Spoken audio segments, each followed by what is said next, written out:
सो Frederick हेज़बर्ग साहब का मानना है कि जो नीड्स है उनको दो तरह के हम क्लासिफाई कर सकते हैं। कुछ नीड्स को हम हाइजीन फैक्टर्स कहते हैं और कुछ नीड्स को हम मोटिवेशनल फैक्टर्स कहते हैं।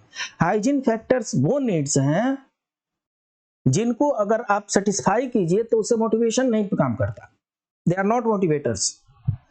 वो नीड है जिनको सेटिस्फाई कीजिए तो मोटिवेशन नहीं बढ़ता, लेकिन न सेटिस्फाइड कीजिए तो डिससेटिस्फेक्शन बढ़ जाता है, और जब डिससेटिस्फेक्शन बढ़ेगा तो मोटिवेशन नीचे चला जाएगा। और जो मोटिवेशनल फैक्टर्स हैं इनको अगर आप यूज करते हैं, इनको प्रोवाइड करते हैं, तो इससे मोटिवेशनल लेवल हाई होता है। तो इन्होंने दो ग्रुपिंग किया है नीड्स की। मैस्लो साहब ने 5 ग्रुपिंग किया था और फ्रेडरिक हेज़बर्ग साहब ने 2 ग्रुपिंग किया है। ये भी नीड के ही अगल बगल घूम रहे हैं। ठीक है जी। अब जो इनकी हाइजीन फैक्टर थ्योरी है, इसमें कुछ टर्मिनोलॉजी जो यूज किया जाता है, और जो मोटिवेशनल फैक्टर्स हैं उसमें भी कुछ अलग अलग टर्मिनोलॉजी है, उसको भी यूज किया जाता है। तो कहने का मतलब कि हाइजीन फैक्टर अगर आप यूज नहीं करते तो डिससेटिस्फेक्शन होगा, और अगर मोटिवेशनल फैक्टर यूज करते हैं तो जॉब सेटिस्फेक्शन होगा, और उससे मोटिवेशन हाई होगा। जब दोनों का कंपैरिजन हम करते हैं, मैस्लो की नीड हायरार्की थ्योरी और हेज़बर्ग का 2 फैक्टर थ्योरी, दोनों का जब हम कंपैरिजन करते हैं, कंपैरेटिव स्टडी करते हैं, तो हमें ऐसा देखने में आता है कि ये जो हाइजीन फैक्टर जो इन्होंने बनाया है, ये मैस्लो के 1, 2, 3 ये 3 तक का जो नीड है, मैस्लो की हायरार्की में 5 प्रकार के नीड्स हैं। तो ये जो 3 प्रकार के जो नीड्स हैं, इनको इन्होंने हाइजीन फैक्टर में डाल दिया है, और जो ऊपर के जो नीड है इनको इन्होंने मोटिवेशनल फैक्टर्स में डाल दिया है। कहने का मतलब यह है कि हेज़बर्ग साहब भी कहीं न कहीं मैस्लो के नीड हायरार्की के थ्योरी के अगल बगल ही चक्कर लगा रहे हैं। थ्योरेटिकल पार्ट है हायरार्की ऑफ नीड्स में, इसमें हेज़बर्ग में कोई हायरार्की नहीं है, इसमें मैस्लो में हायरार्की है। नेचर जो है ये प्रिस्क्रिप्टिव है, वो डिस्क्रिप्टिव है। सेंट्रल थीम ये है कि ग्रेटिफाइड नीड्स कॉजेज परफॉर्मेंस, और उसमें अनसेटिस्फेक्शन बढ़ जाता है, मोटिवेशनल फैक्टर है। ये थ्योरेटिकल पार्ट है, आप इसे देख लेंगे। उसके बाद से एल्डफर्स ईआरजी थ्योरी आती है। ईआरजी का मतलब existence, relatedness, growth.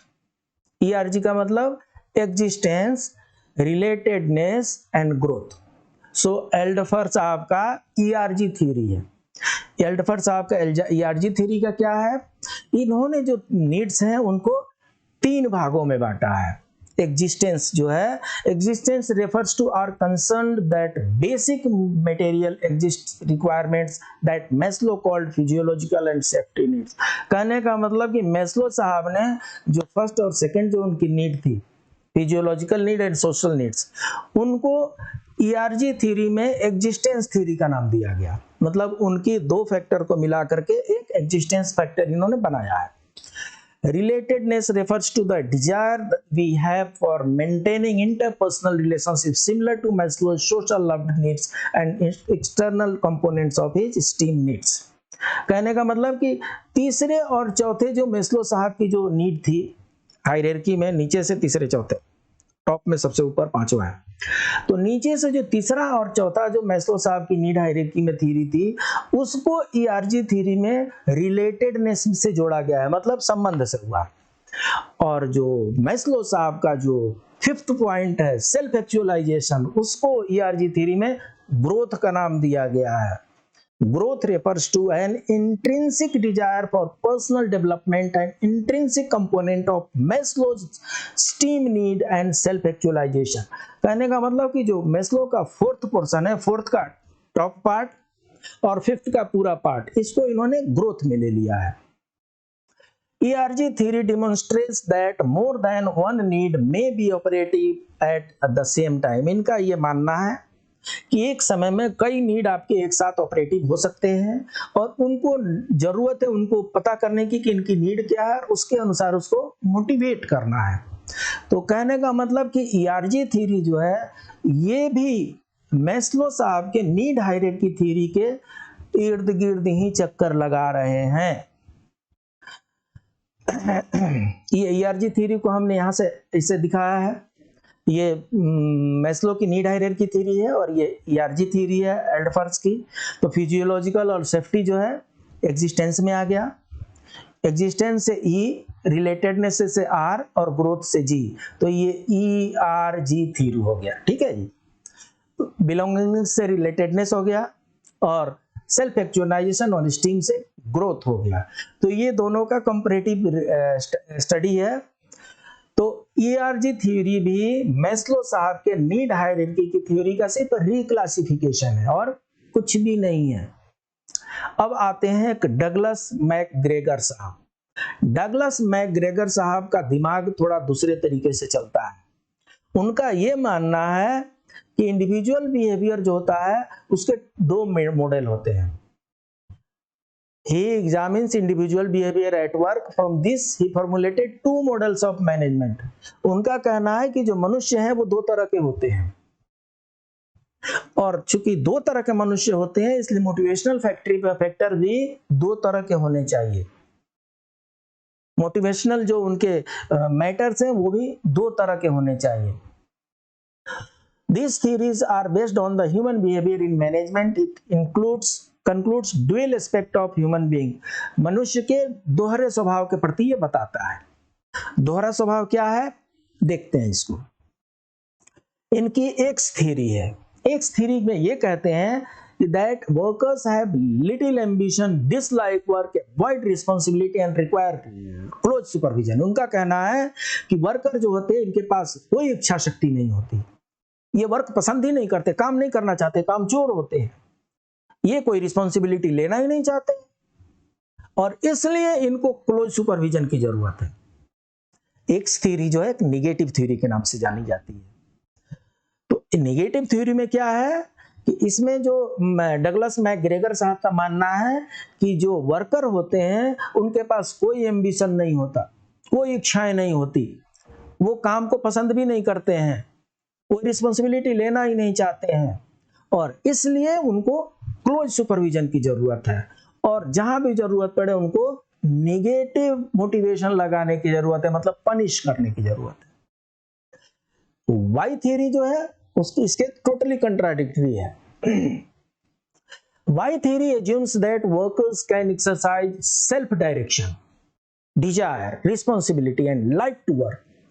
Y theory में उनका कहना है कि जो वर्कर जो होते हैं वो काम करने के लिए हमेशा तैयार रहते हैं, वो काम को पसंद करते हैं, वो रिस्पॉन्सिबिलिटी लेना पसंद करते हैं, उनमें काम की इच्छा बढ़ी रहती है, वो अपने आप ही काम करने लगते हैं, सेल्फ डायरेक्शनल में होते हैं, इनिशिएटिव उनके पास होती है, ऑटो स्टार्टर होते हैं।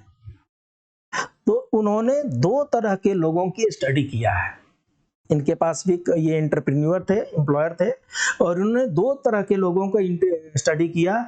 एक वो जो नेगेटिव एटीट्यूड वाले थे उनको एक्स थ्योरी में डाला गया, इनके पास कोई एम्बिशन नहीं होता, ये काम को पसंद नहीं करते, रिस्पॉन्सिबिलिटी नहीं लेते हैं, इसलिए इनको क्लोज सुपरविजन की जरूरत है। और जो वाई थ्योरी है, वाई थ्योरी में वर्कर जो होते हैं वो सेल्फ डायरेक्शनल होते हैं, बिना कहे ही काम कर देते हैं, डिजायर उनकी अच्छी होती है, रिस्पॉन्सिबिलिटी बढ़िया से लेके चलते हैं और वो पसंद करते हैं काम करना। तो जब पसंद करते हैं काम करना तो इसमें सुपरविजन की जरूरत ही नहीं है और इसलिए इनको थोड़ा सा मोटिवेशन बढ़ाना है, इनको पॉजिटिव मोटिवेशन चाहिए। जो वाई थ्योरी है वो निगेटिव थ्योरी है, ऐसे लोगों को पनिश करने की जरूरत है ताकि उनको रास्ते पर लाया जा सके। और जो वाई थ्योरी वाले हैं ये पॉजिटिव लोग हैं, इनको time to time motivational factors को देते रहना है सो दैट ये बूस्ट अप होते रहें। एजम्पशन इनका क्या है, motivation is maximised by participating decision making, interesting job and good group relation. तो ये दोनों का मिश्रण जो है, इस दोनों को मिश्रण से मोटिवेशन काम करता है। उसी को यहां ग्राफिक रूप में दिया गया है। एक्स थ्योरी और वाई थ्योरी में वही है, एटीट्यूड का डिफरेंस है, डायरेक्शन का डिफरेंस है, रिस्पॉन्सिबिलिटी का डिफरेंस है, मोटिवेशन का डिफरेंस है, क्रिएटिविटी का डिफरेंस है।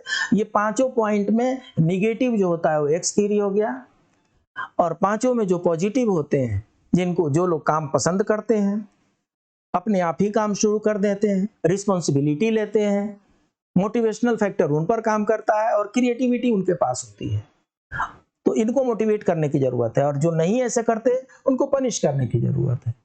ऐसा डगलस मैकग्रेगर साहब का मानना है।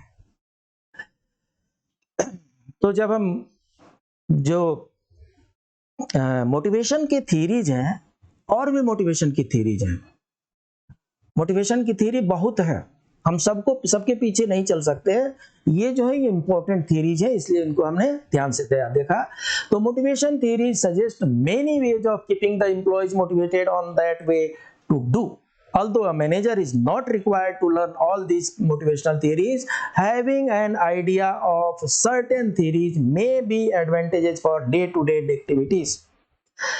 ऐसा है कि सारी थीरीज को जानना एक मैनेजर के लिए जरूरी नहीं है, लेकिन कुछ थ्योरी की जानकारी रखना आवश्यक है अपने डे टू डे एक्टिविटीज को परफॉर्म करने के लिए। इसलिए मैस्लो की नीड हायरार्की थ्योरी के बेसिस पर ही सारे ऑर्गेनाइजेशन में मोटिवेशनल फैक्टर को इंप्लीमेंट किया गया है। हर साल आपको इंक्रीमेंट दिया जाता है, 2-4 साल 5 साल में प्रमोट किया जाता है, बीच बीच में प्रमोशन का जंप का भी मौका मिलता है।